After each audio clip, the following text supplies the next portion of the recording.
like Superman and tear it down. Call as a quarterback and send him out. I feel that air it out, air it out. I hate it, clear it out, clear it out. I feel like Superman and tear it down. Call as a quarterback and send him out. Take off. I'm in a rocket, a space dog. Bought a new car from Elon, wanna race. I've been asking how long is it gonna take. I've been cracking the car, had to break it safe. I've been riding my wrongs, had to change my ways. I was stuck in one place, so I had to shake. They try holding me down, but I found my way. Riding rich and no bicycle, love me. Ride away, then my heart went all ice again. Find the balance, my patience been going thin. In the field every day till I reach the end. I've been up on your side like we out of bounds. Ain't no way that they think that it's stopping now. I've been waiting for my turn to come around. I've been waiting for my turn to come around. Air it out, air it out. I had to clear it out, clear it out. I feel like Superman and tear it down. Call as a quarterback and send him out. I feel that air it out, air it out. I had to clear it out, clear it out. I feel like Superman and tear it down. Call as a quarterback and send him out.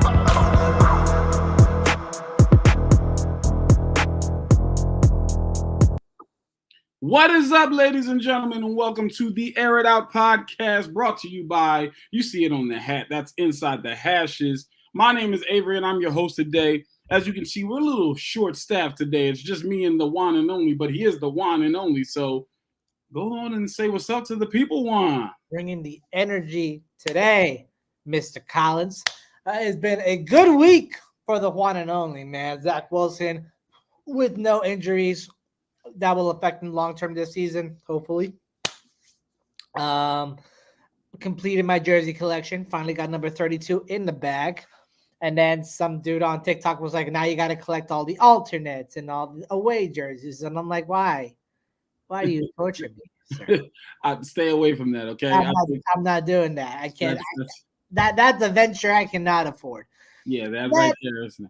And then I'm only 2 days away, sir, from taking my much needed vacation with my family.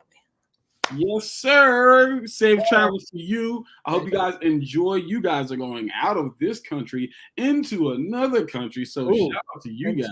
Into another countries. Other countries. Okay. Well, go ahead and enjoy that. I wish I could join, but unfortunately I can't. So again, enjoy, be safe, and have a good time. You know, it's always a good time to be with family. So shout out to that. But ladies and gentlemen, this is not the Juan Vacation podcast. This is the Air It Out podcast, and we are talking about football. So ladies and gentlemen, let's get into some football. So if you have not heard, I'm pretty sure you have heard. You should have heard. There's this one guy, right? He was a quarterback. Well, he is a quarterback. And here's the thing. So he was basically accused of sexually assaulting and being sexually, explicit with over 20 women, 24 to be exact, that we know of. And his name is Deshaun Watson. Originally, Deshaun Watson was suspended for 6 games. Okay, there was arbitration that went on and everything like that. The decision was 6 games. However, the NFL was saying they were going to counter this. They were going to appeal this suspension, and they did so. However, in that process, because remember the NFL was looking for in the entire season, they were looking for all 17 games. However, with that being said, some conversations must have been happening on the back end. And ladies and gentlemen, breaking news that came out this week is that Deshaun Watson has now been suspended, and this came out today. Deshaun Watson and the NFL have agreed to an 11-game suspension. So the Deshaun Watson suspension saga is over. We know now it is set in stone.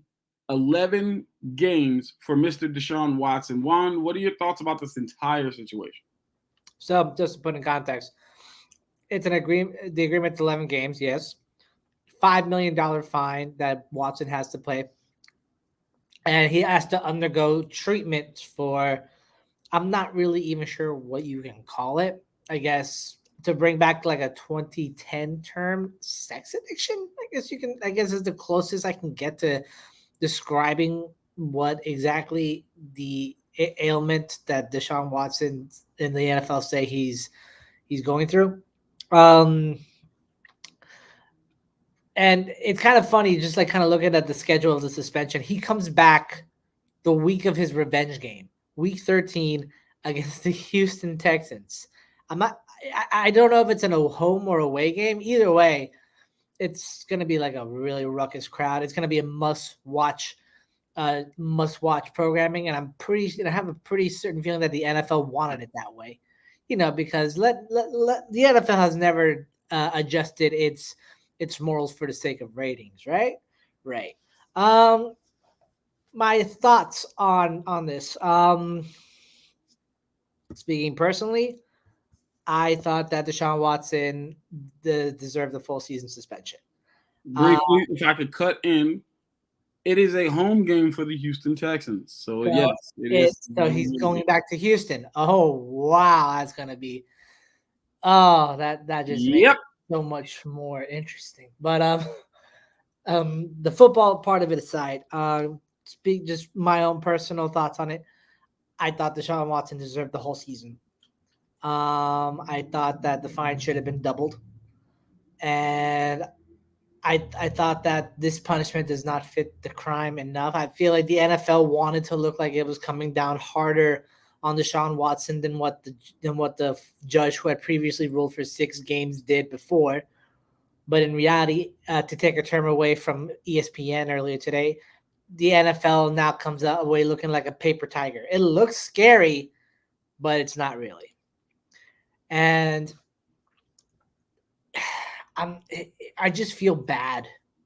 I feel horrible for like the women that this has affected, not just the women that are directly involved with this case, but the ones that were indirectly involved, the ones that had their traumas revived through this entire ordeal, whether it was associated with Watson or not.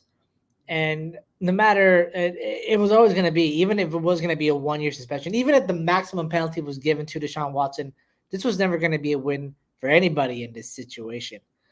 The only person that really wins is Deshaun Watson, because he can still stand there, make his money, play his game, and still claim it and still proclaim innocence. I can't say whether he's innocent or guilty. That is not my way to say. But it's a hollow it's a hollow feeling for a lot of people. It's definitely very, very interesting. The entirety of the situation, right? Accused of by 24 women of sexual misconduct.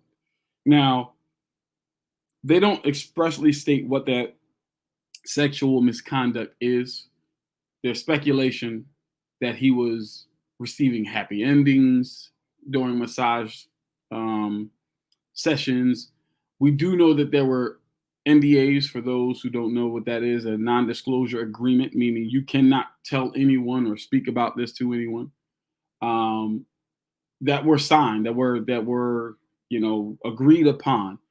All of these different things. So we don't know exactly the full extent. We do know that it was 24 women.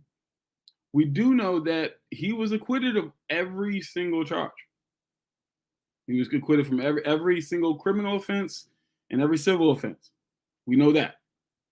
What we don't know is why. We don't know if that was something where he settled outside of court.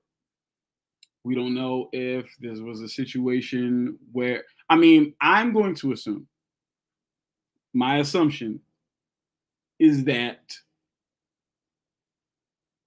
the evidence just having the non-disclosures, if those women signed, I'm going to assume a judge would say you cannot then claim sexual misconduct. If you signed and that's a legally binding document. Hence, and here's the reason why I assume this is the case. I assume this because these women are now suing the Houston Texans. So it's not like they're done. They're still right. And so here's what I would say. I think absolutely Deshaun Watson needs help, without question. I think he needs some help in that regard. Okay, so that's number one. Number two, I feel like those women need help. I think they need some help. They need help, and I'm talking about in multiple areas. I'm talking about from the mental and the emotional standpoint, from everything that they've dealt with. But I'm also talking about from the standpoint of why you would sign that non-disclosure agreement in the first place. I'm talking about the help that they need to be advocated for, right? This stuff should not have gotten swept under the rug if it was just a settlement situation. It should not have. If he was wrong, he was wrong. Simple. So I agree with you. I think that the suspension should have been longer. Initially, like I said, I think it's more than 6 games. Should have definitely been more than 6 games. The whole season, I could take it or leave it. I just felt like it should be at very least 10. At the very least, they gave him 11. I would have liked to have seen probably like maybe 12 or 14. Because here's the reason. I would like the suspension to have been a suspension that affects the team like drastically, if that makes sense, right? So here's the thing. The Browns still have a really good roster. Josh Rosen is one of the quarterbacks. We know that he's not really that great. But we've seen Jacoby Brissett, who's probably going to win that backup job if he hasn't already. Yeah. We've seen him take the Indianapolis Colts and the New England Patriots on winning streaks. That's only if they don't trade for Jimmy Garoppolo. Of course. But this is with worse on paper rosters than what the Cleveland Browns have at the helm right now. If the Cleveland Browns end up going, let's say through the first 11 games, 6-5, and Deshaun Watson comes back, that's 6 games left. And there's an extra playoff spot. Mm-hmm. I'm going to, in the first game, his tune-up game that he comes back as against the Texans, who they look on paper to be better, but are we going to say they're competing with the Browns? And it's a revenge game. I personally, because 6 games is enough to sneak into the playoffs, and I just don't know if it's enough to affect the Cleveland Browns in a way that hampers them and hampers him, right? And so I don't want the Browns to suffer necessarily, because the Browns, they didn't do anything. They weren't a part of the Deshaun's issue. But at the same time, Deshaun should be, he should be held accountable for that. And a part of that is that you're letting your team down. Well, looking at the schedule right now for when Deshaun Watson returns, it's after the Texans game, it's at Cincinnati, then against the Ravens, then against the Saints, at Washington, and then at Pittsburgh. Judging by this, not easy games. Yeah, well, not easy games, but also they're not exactly hard. These are winnable games. I'm being serious. These are like based on strength of roster alone and level of competition. I could see a 4-2 finish with Deshaun Watson at the helm here. Absolutely, but I don't think that I can't say that they're not hard games. I think those are hard games. I think they're winnable games, yes, but I do think that they're hard games. Like Cincinnati was in the Super Bowl last year. That's the fair. Ravens, we know with I think the biggest hurdles will be Cincinnati in Baltimore. I think that those are the 2s they won't clear, but everything else against the Saints, against the Steelers, against the Commanders, and against the Texans, I think they can pull wins off there. I don't see them getting past the Ravens or the. I don't disagree there, but let's not forget the front 4 of the Commanders, which is really solid. Let's also not forget that the Pittsburgh Steelers had a top 10 defense last year, so they're going to be formative, and they look to have been better on the offensive line. So if they can hold the score down, play good defense as possible, you've got the defensive player of the year, reigning defensive player of the year, and TJ Watt over there, and then you got who are the other 2? The Commanders. It's Houston and New Orleans. In New Orleans, we know that their defense is really, really good. Don't sleep on the Steelers. Yes, do not sleep on the Steelers. We know that the Saints defense is still really good. Offensively, that's the question. Are they going to be able to put up points? But we know that the defense is really solid. So, like I said, having in the game previews right there, way down. Right. But anyway, enough about that guy. Let's talk about somebody who's done it right since the beginning. Mr. Darren James makes history, ladies and gentlemen. Makes history. He is now the highest paid safety in NFL history. And an NFL record, $29 million will be made this year by him. That is absolutely, he's worthy of every single penny. He's worthy of every single penny. The question was, could he be healthy? Because his first 2 seasons, he was hurt.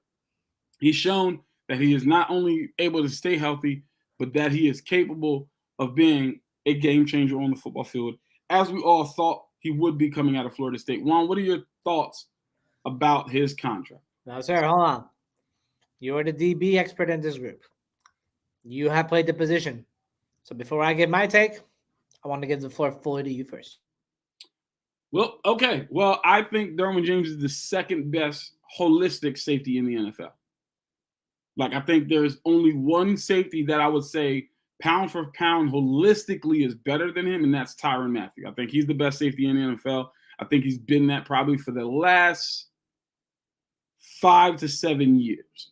The last 5 to 7 years, I don't think you can name a better safety. Maybe on the same level, but I don't think you can make a case that somebody's better than Tyrann Mathieu. He does, so much. But then there's Derwin James, right? I think that he is number 2. Size, got it. Hitting power, got it. Speed, got it. Coverage, got it. IQ, got it. Length, got it. Fearlessness, definitely has that. The guy really checks so many different boxes. The only question mark was the durability, and it seems like the last 2 seasons, he's able to check that box off now as well. And like I said, he's a game changer. I think that he deserves every single bit of what he gets. I think that he is what you would want, what any team would want before. But I think he's what any team would want at that position. What any team would want at that position, I don't care who you are. He is the build, the model of what you would want. And he's a professional. ET except before the injuries. Yeah. Right? Like I said, I think he is the model of what you will want at safety. So I think he deserves every single penny. And I think, like I said, he is capable of changing the game in so many different ways. And he's changed that defense. Like, they play a lot harder because he's there. And you can see that. So what are your thoughts? Maybe it's a difference of opinion, but I have Tyrann Mathieu as a top 5 safety. I can think of like some rising younger stars, because for me, the issue with Tyrann Mathieu, because I know we're a little off track here, but the issue with Tyrann Mathieu has always been kind of like age and his ability to play in coverage. Because he's much more of an in-box tackling safety as far as I've seen. He can be good in coverage, but he can be good in coverage, but he's not like the best in coverage. He's not like as well-rounded.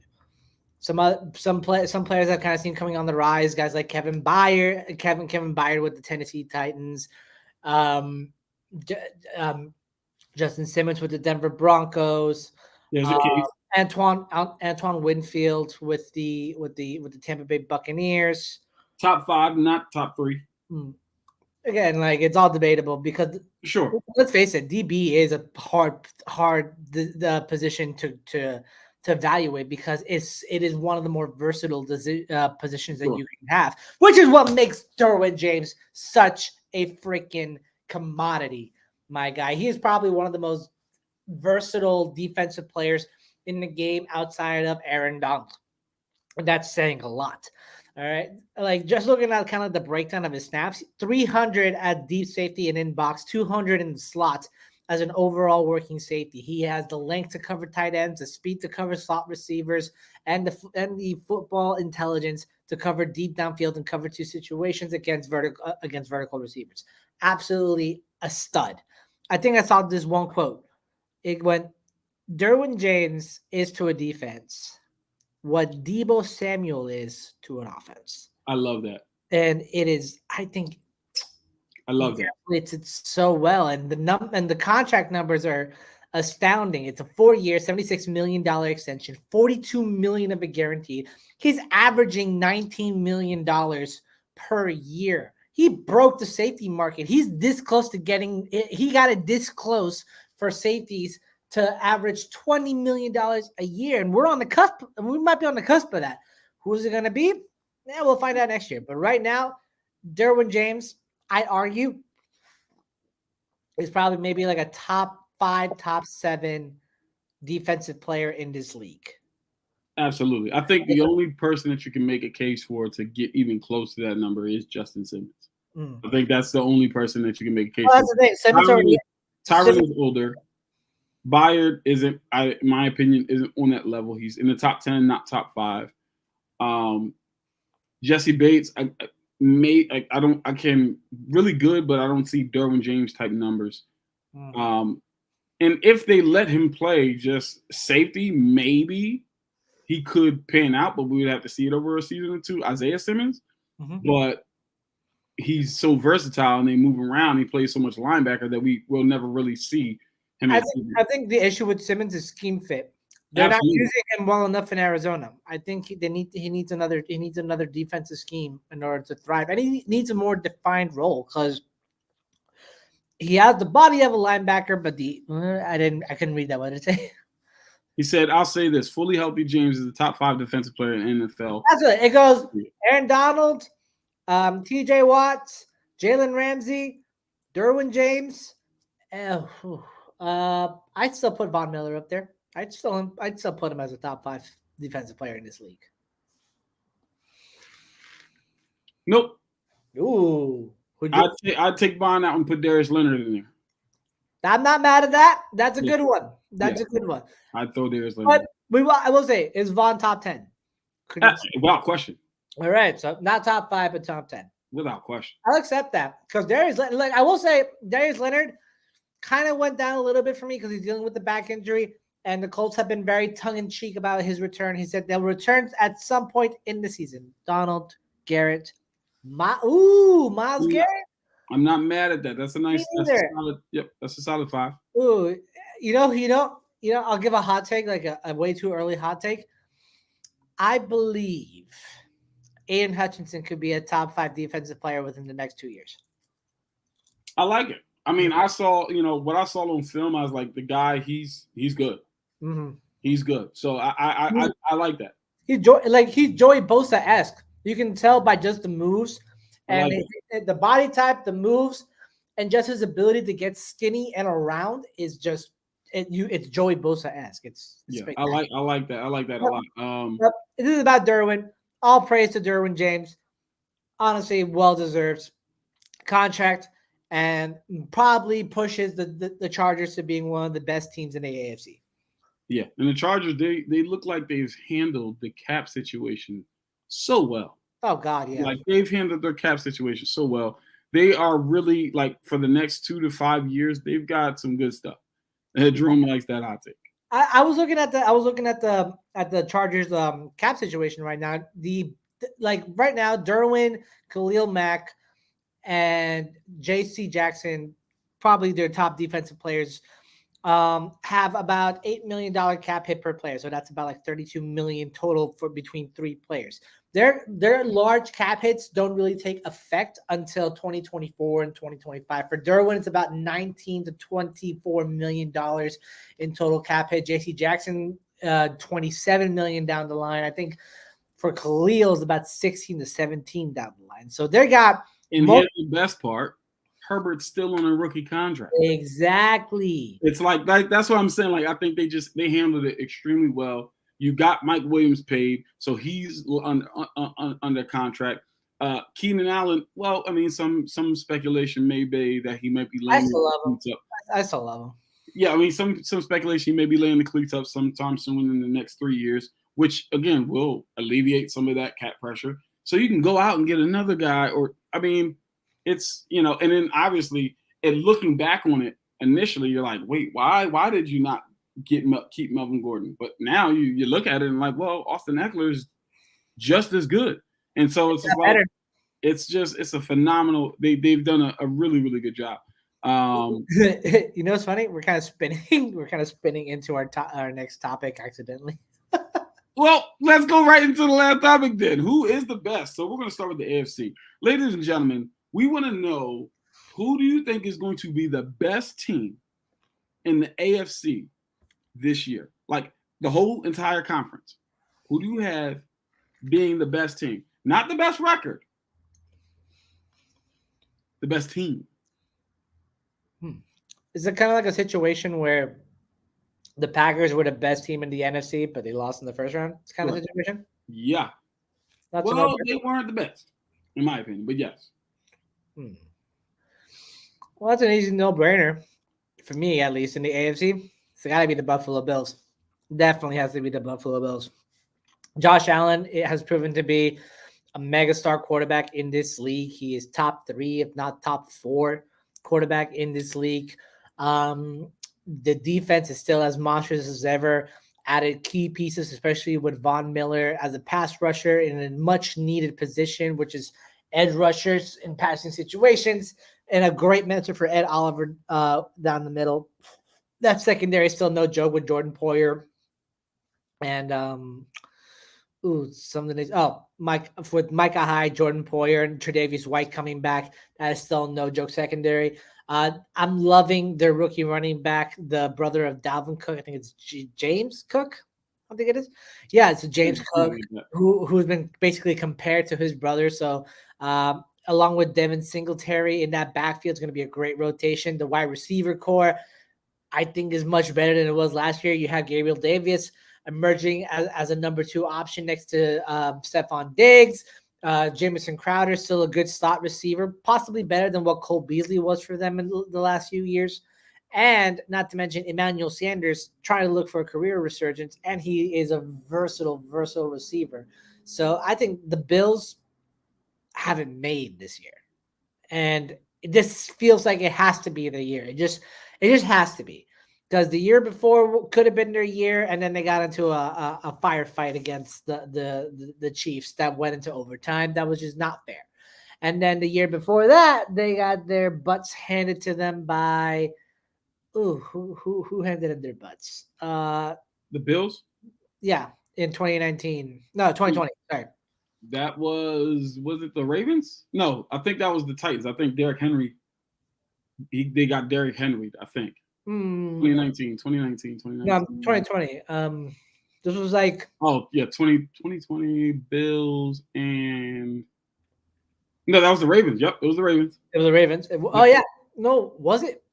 Oh, I believe so. Yeah, I believe so. I believe it was Bills Ravens, and I think that was the year Lamar got his first playoff win. Yeah, but his first playoff win was against the Titans, and then he lost to the Bills. Okay, so then it wasn't the Bills. Who was it? Oh, man. Viewers, help us out. Google, let's see, 2020 NFL AFC playoffs. Let's see what happened here, ladies and gentlemen. Like, that hurt. Not like nothing. You're right. It was Baltimore. It was? Okay. It was because they beat Indianapolis in the wild card, and then Buffalo. Oh no, I'm sorry. It was Kansas City too. Oh, well, so gotta get over the hump. Yeah. So basically, the only thing standing in the way of the Buffalo Bills taking that next step is Kansas City. Both times, no, that was 2019, Chris. That they lost to Houston in the wild card. I remember that because I watched the Texans and Chiefs game at a Walmart. Yeah, no, the Bills have to get over the hump. This has to be the year. Tyreek Hill is out of the Chiefs, although he's in Miami. He's in your division now. I don't think it would be a problem, though. Anyway, like the Chiefs are vulnerable now, or they look to be vulnerable now. This is your chance to strike. If you can't take it, I can't think of a better opportunity. I'm going with, I like that take. And if Von Miller is somehow able to sway Odell Beckham to come to the Bills, then I will change my pick immediately. That's too much of a luxury.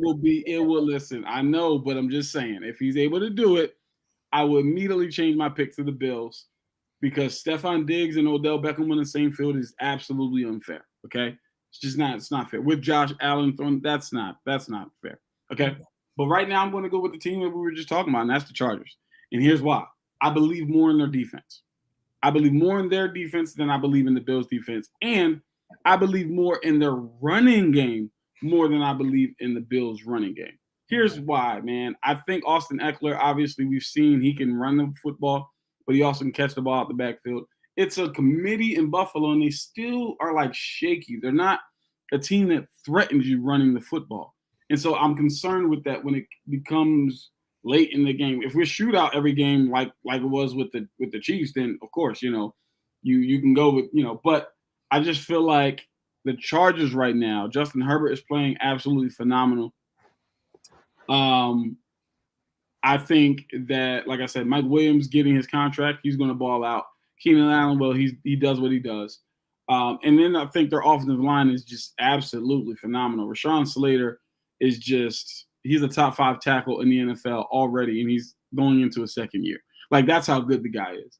I will say, like, the only thing that keeps me from picking the Chargers as the top team in the AFC is it's kind of like, I hate to say it, it's their lack of capitalizing on momentum in late game situations. For sure. Absolutely. 2020, 2021. I think they get over that hump this year, and I think, like I said, it's really going to be because of that defense. You get Khalil Mack to replace what you lost in Ingram. Then you still got Bosa on the other side. You got Darren James locked up. But then you get J.C. Jackson. Oh. That was the thing for me. I was like, okay, pass rush, yeah. But now you've got some really good corners. And so I'm just – and phenomenal, the second best safety in the NFL. So that's the thing that for me, I think it's going to be really hard for teams to score on them consistently. And that's the reason why I'm going to go with the Chargers. I will give a honorable mention to the Indianapolis Colts. I think that they are really a well-built team. They're just a well-built team. Offensive line, we know, top 5 in the NFL. Running back, top 3 in the NFL. Receiver, that's probably the biggest question mark on the entire team. Not even just on the offense, but just on the entire team. And we've seen Michael Pittman be a dog. The guy is really good. And Matt Ryan, I mean, he still threw for 4,000 yards with who last year? Olamide Zaccheaus, Russell Gage. I mean, Kyle Pitts, of course. Yeah, but I mean, so anything better than that, Matt Ryan is going to be able to do what he's got to do. And then defensively, again, I mean, they just turned the ball over, man. Darius Leonard, Buckner in the middle, like they're just really, really good. I think they're just a well-built team. So I'll say an honorable mention to the Indianapolis Colts. I'll give an honorable mention to the Cincinnati Bengals. Just because I feel like year 2 of a team that literally was built not maybe to win like 9 to 10 games last year, somehow made a Super Bowl run, and now this is a better roster than it was last year. I mean, look at the additions. Let's stay in the division though. Honorable mention to the Ravens coming back healthy. Well, let me get to the Bengals additions, so just so I can prove my point. You add one of the premier tackles in La'el Collins by swaying him away from the Cowboys and moving him to the right side, so you're already helping solidify a weakness in your spot. And then you get Hayden Hurst as a backup tight end to replace CJ Uzomah. You keep BJ Hale. You add Alex Kappa. You tag Jesse Bates. They did good. They did really good. And then on top of that, Dax Hill to work alongside Jesse Bates. So I feel like the Bengals can make noise again. Absolutely. Absolutely. I couldn't agree more. But ladies and gentlemen, it's enough about the best. We're going to do the NFC next week, okay? We're going to do the NFC next week, but it's time to talk about some game picks, okay? So game picks tonight, we've got the Bears versus the Seahawks. I know, ladies and gentlemen, it doesn't sound exciting, but that's exactly what happened last season. They put a lot of not exciting, or was that the season before? Not exciting games on Thursday night, and they ended up being absolutely to die for. They were great. That was last season, yeah. Yeah, I'm like, man, these are some really good games. So we got Bears versus the Seahawks. And so I just got to ask you on one, who are you picking for this game? And then two, give me a hot take because it's Hot Take Thursday, baby. My pick for the game, you all already know what time it is. It is unzip the hoodie time, and I'm going with the Seattle Seahawks because I know with Drew Lock out of the lineup is more rest for the talented Mr. Geno Smith to take over that starting role once and for all, and he's proven that he knows the system better than Drew Lock. That he still has top tier receivers with DK Metcalf and TJ Lockett, and he is able to get the ball to them. Maybe not as effectively as Russell Wilson, but good enough. And that defense, don't be sleeping on that Seattle Seahawks defense. It may not be what it used to be, but it's still got some good hitters. It's still got some heavy hitters on that defense. On the other team, I have no faith in the Chicago Bears. They have subtracted pieces to build around their young quarterbacks instead of adding to them, and Justin Fields is going to get eaten alive tonight. And my hot take would be that Geno Smith throws 3 touchdowns in 2 quarters. I like it. I like that. That's okay. That's solid. That's a solid hot take because I can't see it. But I like it. That's why it's a hot take, ladies and gentlemen. All right, my game pick, I'm going to go with the Seattle Seahawks for the same reason. Geno Smith knows the system more. Justin Fields, he'll be on the field early, but then after that, it goes to the backups. Don't believe in any of those backups. Don't really believe in Geno Smith either, but he knows the system more. He's been around.